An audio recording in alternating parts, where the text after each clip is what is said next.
दोस्तों, आज की इस वीडियो में हम बात करने वाले हैं वायु पुराण की, जो महान 18 पुराणों में से एक पुराण है।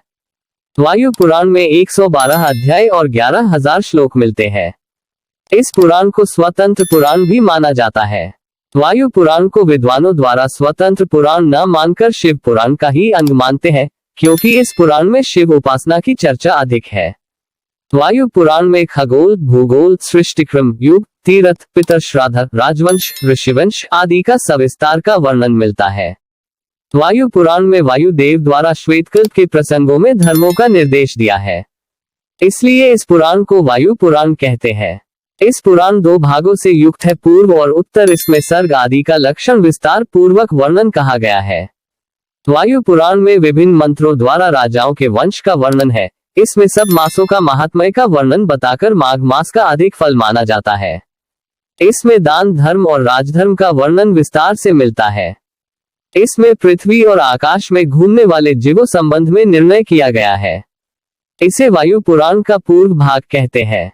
इसी तरह उत्तर भाग में नर्मदा के तीर्थों का वर्णन और शिव सहित का विस्तार पूर्वक वर्णन मिलता है। भगवान संपूर्ण देवताओं के लिए जिस पर विजय पाना कठिन हो और सनातन है। नर्मदा के उत्तर तट पर निवास करने वाले वह भगवान रुद्र के अनुयायी होते हैं, और जिनका दक्षिण तट पर निवास है वे भगवान विष्णु के अनुयायी होते हैं। वायु पुराण हिंदू धर्म के 18 पुराणों में से एक है। पुराणों में इसका स्थान चौथा है। इस पुराण को शैव पुराण कहा जाता है। इसमें वैष्णव मत पर विस्तार से भली भांति ज्ञान मिलता है। वायु पुराण में श्वेतकल्प के प्रसंगों में धर्मों का शिक्षा वायुदेव ने दी, इसलिए वायु पुराण कहते हैं। वायु पुराण में 2 खंड, 112 अध्याय और 11,000 श्लोक नियुक्त वर्णन है। वायु पुराण में खगोल, भूगोल, सृष्टिक्रम, युग, तीर्थ, पितर श्राद्ध, राजवंश, ऋषिवंश आदि का सविस्तार का वर्णन विस्तार पूर्वक मिलता है। ब्रह्मांड की तरह वायु पुराण 4 भागों में बांटा गया है।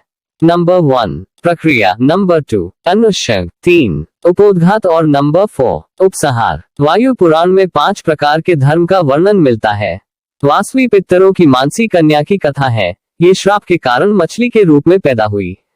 सूत जी ने यतियों के प्रायश्चित करने के नियम के बारे में कहा गया है कि धर्म को जानने वालों ने कर्म कृत और अकर्म कृत दोनों ही पापों के लिए प्रायश्चित करने का कहा गया है।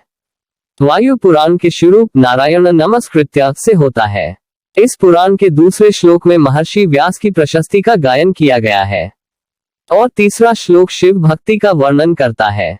वायु पुराण के अध्याय 98 में भगवान विष्णु की प्रशंसा है, और भगवान दत्तात्रेय, महर्षि व्यास कल की अवतार भगवान विष्णु के अवतार कहे गए हैं।